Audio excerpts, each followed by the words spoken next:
This video is sponsored by CuriosityStream and Nebula.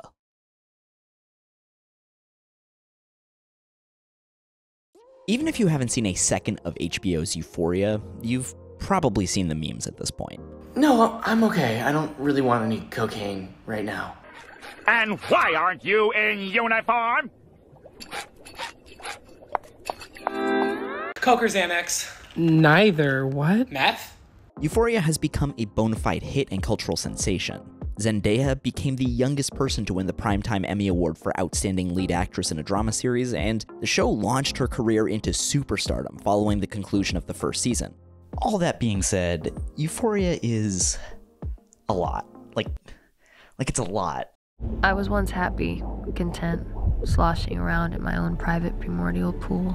Then one day, for reasons beyond my control, I was repeatedly crushed over and over by the cruel cervix of my mother, Leslie. Even when it's not being emo as there's just an astronomically high amount of graphic nudity, drugs, and sex, even by HBO standards. I mean, there are like 20 dicks in the first 5 minutes of the second episode. Credit where credit is due, there's a lot of gender equality in the show's nudity.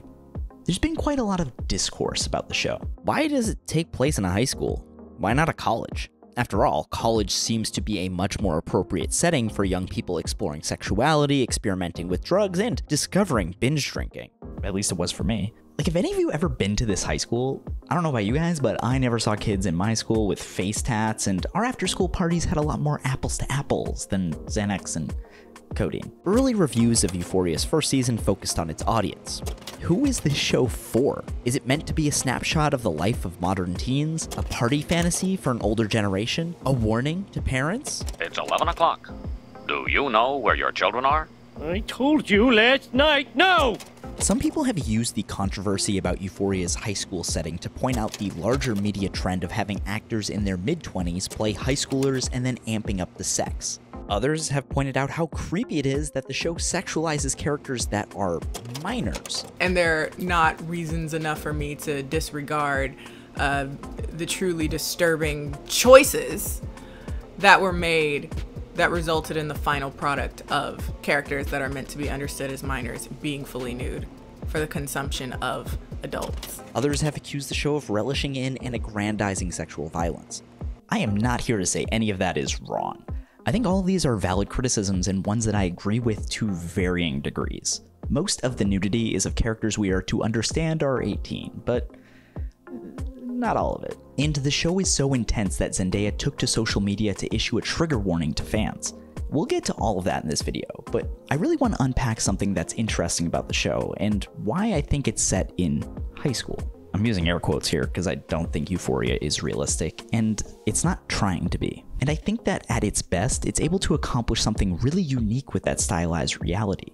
It becomes an emotional time machine. It's not the first show to be heavily stylized, but most of the shows that are do so with some level of science fiction or an air of unexplained mystery. Euphoria is just about growing up. And I'd actually argue that its lack of realism is exactly what makes Euphoria a powerful TV show. I'm gonna steer clear of spoilers outside of the first episode. The idea here is to talk about the show for both people who have and haven't seen it.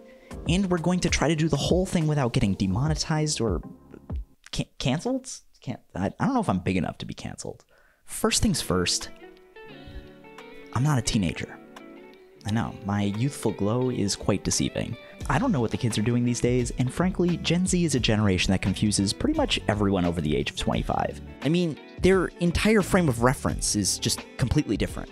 A lot of those early reviews of the show focused on the partying and the sex, but statistically, Euphoria's depiction of teen life couldn't be further from the truth. Underage drinking has been steadily dropping over the past 20 years. Drug use too. STDs are at an all-time high, but high school sex is down from 54% in 1991 to 40% in 2017. The only thing that Euphoria gets quote-unquote right is its portrayal of sexting, something that approximately 70% of 18 to 24-year-olds have done.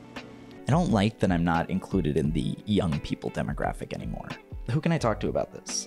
I'm immediately regretting doing this video. It makes me feel very old. So, if none of that's true, why does Euphoria insist on turning a 2019 high school into Post Malone's Super Sweet 16? I think the main reason isn't to comment on teenage drinking, drugs, sex, any of it. While it's absolutely jarring to see high schoolers doing these things, the time spent developing that sensational tone makes the show stakes into huge, overwhelming challenges, which is exactly how everything feels at that stage in life. There is not a thing on the planet Earth that compares to fentanyl.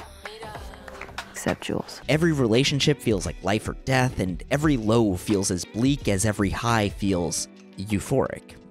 Did you see what I did there? The show's sensationalism is just trying to get you into that mindset. Think about the last time you saw something on TV or in film that really shocked you because of its content. You're probably desensitized to a lot of stuff these days, so you were probably in high school. The world of Euphoria is a world that you can feel. Every frame is saturated with colors so vibrant they feel like they'll drip right off your TV screen. The show uses spotlights and creative lighting that make the show feel like a stage production that you are zooming through on a cameraman's back. Every needle drop erupts from your speakers. If smell-o-vision was a thing, you can bet every episode would make your house reek of cheap beer and regret. People love to say that this is more college than high school, but I think that if it was, it'd lose some of that shock value that's essential to the show's visceral experience. The fact that it would make more sense is exactly why I think Euphoria doesn't do it. In every sense of the word, Euphoria is a vibe. I'm not even sure I can totally explain the plot to you, but that's not really the point of the show. Watching an episode makes you feel like you're sneaking downstairs after bedtime to watch something you shouldn't be watching. Yeah, you might not have done half the things these crazy kids are doing in your high school years, but I can guarantee that you felt everything intensely. In this way, Euphoria is a kind of time machine, using its kind of surreal unreality to transport you back to your adolescence. This feels like some sort of memory of high school, I think. Now, I've talked about surreal shows on the channel before, from Atlanta to SpongeBob, but those shows mine surrealism for comedy. And Euphoria can do that with the best of them. I'm Morgan Freeman, and this is the beginning of the third act. Well, doesn't that seem like the first logical step? Honestly, Howard, this whole thing is beyond logic. But Euphoria is at its best when it uses this same heightened sense of reality to explore character. Each episode begins with a character vignette, breaking down their backstory in a hyper-stylized crash course, giving the audience a window into who they are and why. Here, the show's surrealism and style break down high school stereotypes, from jock to cheerleader to it girl. One of the most memorable scenes from the pilot episode occurs about 2/3 of the way through, when Zendaya's character Rue goes on a drug trip that spins the hallway around her, Inception style. It's an impressive effect that heightens the debauchery of a high school party, but it's also an effect that gives us a window into Rue's mindset and makes us feel how isolated she is from those around her. No one would argue that these scenes are an accurate representation of high school, or even reality. Another show might have shown a character's isolation by speeding up the world around them, or framing a character inside a symbol for partying. That's not to say one approach is better or worse, but Euphoria's approach is immersive, overwhelming your senses in the same way its sensationalist content does. As we get older, I think it's easy to forget how raw everything felt in our adolescence. So in order to get back in touch with the intensity of those emotions, Euphoria warps our world into feeling the way it did back then. The wild mood swings from love to depression, the confusion that comes with it, the floodgates of emotion, the horniness of it all. It's a very, very horny show. I don't see anybody coming after Big Mouth. Well, I mean, they do, but I guess it's because it's animated.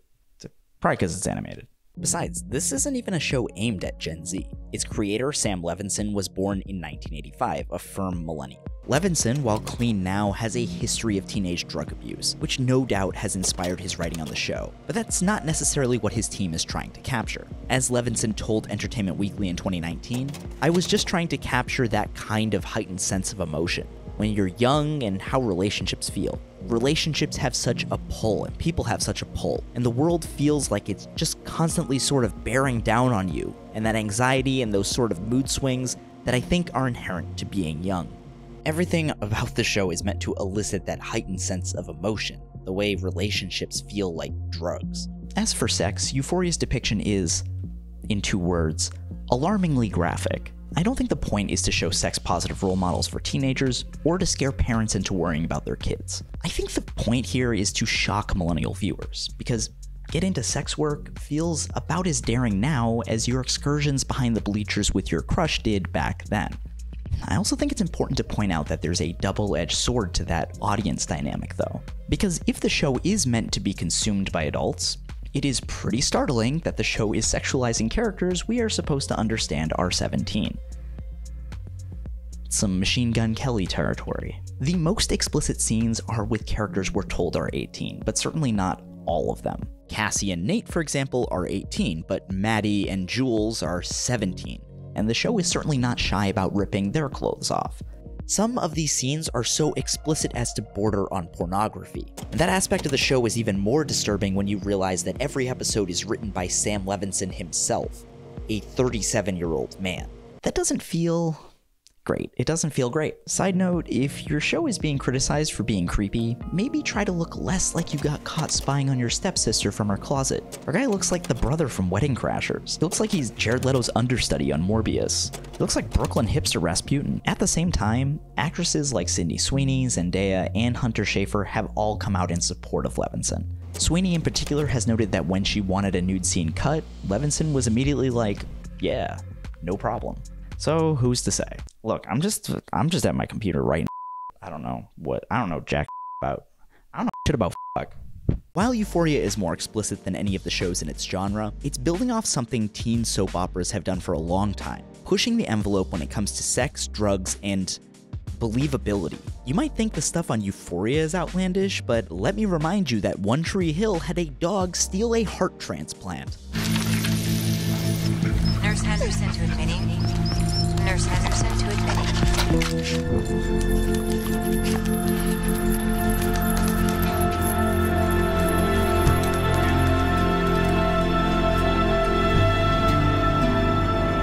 The dog stole his heart.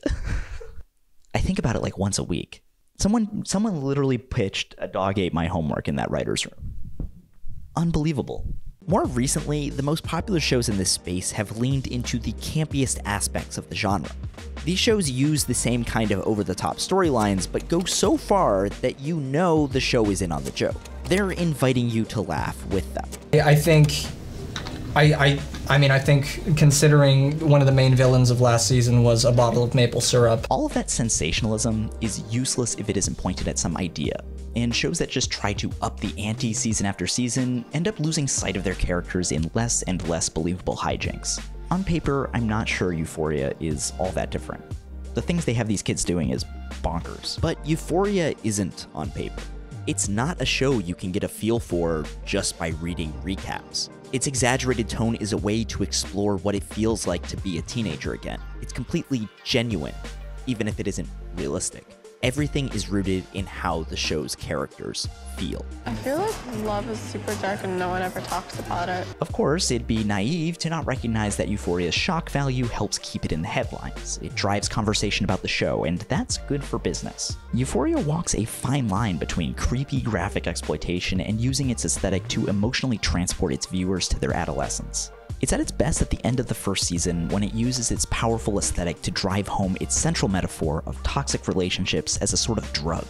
Emotion as a fleeting high we chase to deal with our pain and our trauma. I think you're missing my point, Rue. Nothing in high school lasts forever. It's emo as but it works. It's at its worst when it just focuses on the exploitation without tapping into that metaphor. Your mileage is going to vary on Euphoria's provocative approach. There's a lot of sexual violence, and I am certainly not going to fault anyone for avoiding the show because of that. You take care of you. That's self-care. That's self-care. But I do want to push back on the idea that the show is all shock and no substance. Euphoria is less of a story and more an experience. One meant to transport you to a time when your hormones were raging and you didn't know which way was up or down, when you felt everything. I think that feeling is uniquely high school, not college. At least it was for me. It's definitely not realistic. But you know what? Reality's overrated. When you make a video about a show as suggestive as Euphoria, you're going to have to do a fair bit of censorship. You saw some of that in this video. It's all its pixelated glory. But there were some parts that I just had to cut completely. I can't be talking about scenes that are completely unwatchable, that's just bad YouTubing. So that's why I've decided to put a longer, uncut version of this video up on Nebula, which is a streaming service created by myself and other video essayists and creative educational YouTubers, where creators don't have to worry about being demonetized or the algorithm. Nebula even got nominated for a Streamy Award and everything. It is a very big deal. We're very proud of it. The best way you can get access to Nebula is by signing up for this video's sponsor, CuriosityStream. They are a documentary streaming service that's also super passionate about education, and we've worked out a deal where if you sign up for CuriosityStream, you get Nebula for free. Which isn't just me, it's all sorts of other great YouTubers in this space like Second Thought, Just Right, Big Joel, Sarah Zed. There are more, I just don't have them in my teleprompter. If you were watching this video on Nebula, you wouldn't be hearing this ad. You'd get to hear me talk about the nuances that make up different kinds of dick scenes in Euphoria. Some make sense and some are problematic, and they might not be the ones you're thinking of. I think that while it exists in more of an ethical gray area, it makes more sense. It has a purpose. The second example is just dick for the sake of dick. Right now, CuriosityStream is offering 26% off their annual plan. It's less than $15 a year for Nebula and CuriosityStream. That's what we call in the business a 2-for-1 offer. You get 2 awesome streaming services for less than the price of one, and it's a great way to support this guy right here, me. Just click the link in the description or go to curiositystream.com/skipintro to get started. As always, thank you so much for watching. Please like, share, and subscribe. If you want to support this channel in particular, you can head over to Patreon and become a patron. Support on Patreon helps me work on big projects like my ongoing Copaganda series and a video project I have coming out very soon about Jon Stewart and The Daily Show, and maybe even more satire news. You can also get your name in the credits, like these beautiful people you're seeing on your screen right now. Except that one. They're gorgeous.